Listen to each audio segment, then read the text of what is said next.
کہ ایک مرتبہ ایک شیطان اور ایک فرشتے کے درمیان مکالمہ ہوا. مکالمہ یہ ہوا کہ فرشتے نے حضرت ایوب علیہ السلام کی طرف اشارہ کر کے شیطان سے کہا کہ دیکھ تو یہ کہتا تھا کہ میں ان سارے آدم کے بیٹوں کو گمراہ کروں گا، چاروں طرف سے ان پر حملے کروں گا، اور دیکھو یہ ایک ایوب علیہ السلام کو دیکھو کہ اللہ تبارک و تعالیٰ کے کیسے پرہیزگار بندے ہیں. ایک طرف ان کو عبادت میں ایک اونچا مقام حاصل ہے، اور دوسری طرف ان کی دنیاوی زندگی بھی بڑی شاندار ہے، اور دنیا کا اتنا مال و دولت ان کے پاس ہونے کے باوجود اللہ تبارک و تعالیٰ سے ان کے تعلق میں کوئی کمی نہیں ہوئی، اتنے یہ خوشحال ہے. ورنہ عام طور سے اے شیطان، جب تو لوگوں کے پاس دولت آ جاتی ہے تو وہ تو اس کو گمراہ کرتا ہے، اللہ تعالیٰ سے اس کو بھٹکا دیتا ہے. لیکن دیکھ یہ بندے بیٹھے ہیں اللہ کے کہ جو اتنی دولت کے باوجود اللہ جل جلالہ کے ساتھ ان کے تعلق میں کوئی کمی نہیں آئی.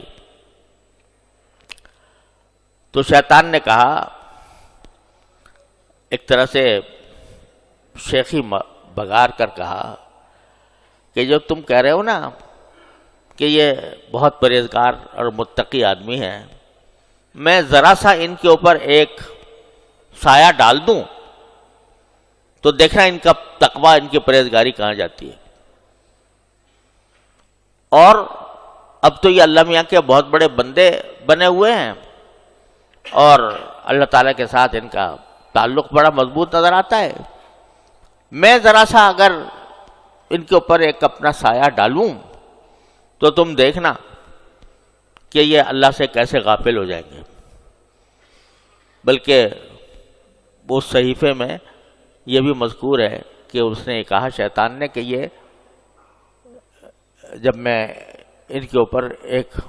سایہ ڈالوں گا، ان کو جا کر چھوؤں گا، اس نے بھی الفاظ ایسے استعمال کیے ہیں کہ اس کو جا کر جب چھوؤں گا تو یہ اللہ میاں کا کیا کہتے ہیں، یہ تکفیر کرتے ہیں، یہ اللہ میاں کو بالکل بھول کر اللہ میاں کی تکفیر کریں گے. تو فرشتے نے کہا کہ مجھے نہیں لگتا کہ یہ اس حالت میں بھی اپنے پروردگار سے جدا ہوں گے. تو وہ شیطان آیا اور اس نے اپنے کرتب دکھایا، اور حضرت ایوب علیہ السلام ایک بیماری میں مبتلا ہو گئے.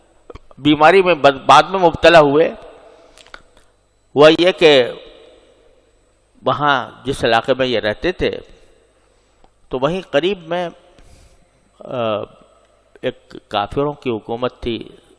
سبا، ملک سبا تھا. تو سبائی لوگ، سبا کے رہنے والے، وہ اچانک حملہ آور ہوئے حضرت ایوب علیہ السلام کے بستی پر، اور ان کے جتنے جانور تھے، جتنے مویشی تھے، وہ سب اٹھا کے لے گئے. بلکہ اس مصیبت پر بھی اللہ تبارک و تعالیٰ کے ساتھ ان کا تعلق وہی برقرار رہا جو پہلے تھا. تو اس موقع پر فرشتے نے اس شیطان سے کہا کہ دیکھو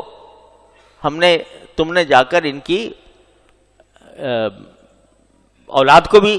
ختم کر دیا، ان کا مال بھی سارا لوٹ لیا گیا، پھر بھی دیکھو یہ کس طرح صبر کی تصویر بنے ہوئے ہیں. تم یہ کہتے تھے کہ یہ جب ان کے اوپر میں اپنا سایہ ڈالوں گا تو یہ دیکھنا کہ اللہ میاں کے ساتھ ان کا تعلق کیسا برقرار رہتا ہے. تو دیکھو اتنی مصیبت پیش آنے کے باوجود سارا مال بنال لٹ گیا، ساری اولاد ختم ہو گئی، مگر یہ شخص اب بھی اللہ تعالیٰ کے ساتھ رجوع کیے ہوئے ہیں. تو شیطان نے کہا کہ ابھی تو میرا آدھا ہاتھ پڑا ہے، اور جب میں پورا ڈالوں گا تو پھر دیکھنا ان کا کیا حال ہوگا؟ یہ اللہ تبارک و تعالیٰ کے ساتھ ان کا تعلق کیسا برقرار رہتا ہے؟ چنانچہ اللہ تبارک و تعالیٰ کی مشیت سے ان کے اوپر بیماری آ گئی۔ بیماری کیا تھی؟ اس کی کوئی تفصیل نہ قرآن کریم میں بیان ہوئی ہے، نہ صحیح احادیث میں اس کا کوئی تذکرہ آیا ہے۔ البتہ وہی جو میں صحیفہ کہہ رہا ہوں، ایوب علیہ السلام کا صحیفہ جو بائبل کے اندر بھی موجود ہے، اس میں یہ مذکور ہے کہ کچھ جلدی بیماریاں ہو گئی تھیں، کچھ جلد کی پھوڑے پھنسی نکل آئے تھے، لیکن اس کے اوپر لوگوں نے ردے جمائے ہیں کہ بھئی ان کو ایسی بیماری ہو گئی تھی کہ لوگ گھن کرنے لگے تھے، اور ان کے جو خاص اولاد تھی وہ بھی ان سے نفرت کرنے لگی تھی، اور کہیں جا کے کوڑے پر ڈال دیا تھا۔ یہ سب واہیات فضول روایتیں ہیں، ان کا کوئی تک نہیں ہے۔ اللہ تعالیٰ اپنے انبیاء کرام علیہ السلام کو جب بھیجتے ہیں تو ان کو ایسی بیماریوں سے اور ایسی حالتوں سے محفوظ رکھتے ہیں کہ جو لوگوں کے لیے نفرت کا باعث ہوں۔ لہذا یہ سب روایتیں فضول ہیں، ان کی کوئی اصل نہیں، ان کی کوئی بنیاد نہیں۔ بیماری تھی بے شک، اور لمبی بیماری تھی جب یہ ہر صورتحال پیش آئی۔ تو جب ایک طرف تو بیماری آ گئی، اور بیماری بھی ایسی جو تکلیف دہ بیماری تھی، مال منال ضائع ہو گیا، اولاد ہلاک ہو گئی، خود اپنے اوپر ایک ایسی بیماری لاحق ہو گئی کہ جو بے چین کرنے والی تھی۔ لیکن حضرت ایوب علیہ السلام کے اللہ تعالیٰ کے ساتھ تعلق میں کوئی فرق نہ آیا۔ اسی حالت میں ایک اور آزمائش آئی۔ آزمائش یہ آئی کہ 3 ان کے دوست تھے، ساتھی تھے، وہ آئے ان کے پاس بیماری کی حالت میں، اور ان میں سے ہر ایک نے اپنے دلائل پیش کر کے ان کے سامنے یہ بات کرنے کی کوشش کی کہ یہ جو بیماری آئی ہے یہ آپ کے کسی سخت گناہ کی وجہ سے آئی ہے، کوئی گناہ ہو گیا آپ سے زبردست، جس کی بنا پر یہ بیماری آئی ہے آپ کو۔ وہ سارا زور اپنے زور بیان اس بات پر صرف کرتے تھے تینوں ساتھی کہ یہ بیماری آپ کو آئی ہے کسی آپ کے شدید گناہ کی وجہ سے، اللہ تعالیٰ آپ سے ناراض ہے، اس گناہ کی وجہ سے اللہ تعالیٰ آپ سے ناراض ہے۔ جواب میں ایوب علیہ السلام یہ فرماتے تھے کہ نہیں، میرا مالک مجھ سے ناراض نہیں ہے، اور تم مجھے بار بار یہ سمجھاتے ہو کہ اللہ تعالیٰ تم سے ناراض ہے، لہذا میں اللہ تعالیٰ سے ایک بعد پیدا ہو جائے میرا اللہ تعالیٰ کے درمیان، تو میں تمہاری یہ بات نہیں مانوں گا۔ میرا اللہ میرے قریب ہے، میرا اللہ مجھ سے ناراض نہیں ہے، راضی ہے۔ اور اس کے اوپر دلائل پیش کرتے تھے حضرت ایوب علیہ السلام۔ آپ اندازہ کیجئے، ایک آدمی بیماری میں مبتلا ہے، اولاد اس کی ساری ہلاک ہو چکی ہے، اور سارا مال اس کا ختم ہو چکا ہے، بیماری ایسے لگ گئی ہے کہ ہر وقت تکلیف میں ہے انسان، اور اس وقت میں آ کے لوگ مناظرہ کر رہے ہیں کہ بھئی یہ تمہاری گناہوں کی سزا ہے، اللہ میاں ناراض ہے تم سے، اور اس کے جواب میں یہ مناظرہ کر رہے ہیں کہ نہیں، میرا اللہ مجھ سے ناراض نہیں ہے، ہاں مجھ پر اللہ نے یہ آزمائش مسلط کی ہے، اور اس آزمائش میں مجھے صبر سے کام لینا چاہیے، اور جب میں صبر سے کام لوں گا تو میرا مولا ضرور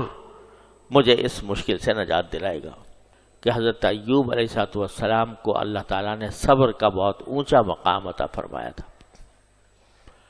اور ان کو ایک مدت تک ایک سخت بیماری نے پکڑا ہوا تھا، اور اسی میں انہوں نے پھر دعا مانگی تو اللہ تعالیٰ نے ان کو شفا عطا فرمائی۔ ایوب علیہ السلام کی اس دعا میں ہے، میں اللہ میاں تین باتیں کہہ رہا ہوں، میں ہوں، میری بیماری ہے، اور تو ارحم الراحمین ہے۔ میں کچھ نہیں کہتا آپ کیا کریں آپ کیا نہ کریں۔ تو اس میں جو لطف ہے، اس دعا کا جو لطف ہے کہ اظہار و بیان سے آگے، اس سے آگے ہے یہ انی مسنی الضر وانت ارحم الراحمین۔ اسی طرح دوسری جگہ قرآن کریم میں حضرت ایوب علیہ السلام کی دعا وہاں پر بھی ذکر کی ہے، تو کیا ہے کہ انی مسنی الضر مسنی الشیطان بنصب وعذاب، وہاں بھی بس اتنا ہے کہ یا اللہ مجھے شیطان چھو گیا ہے تکلیف دے کر اور میرے اندر بیماری آزار پیدا کر کے مجھے چھو گیا ہے، بس وہاں پر بھی کوئی ایسا جملہ نہیں ہے یا اللہ مجھے شفا دے دے، بلکہ اپنی حالت پیش کر دی اور اس پوری حالت کو دعا بنا دیا۔ تو جب یہ دعا ہوئی تو قرآن کریم فرماتے ہیں ارکض برجلک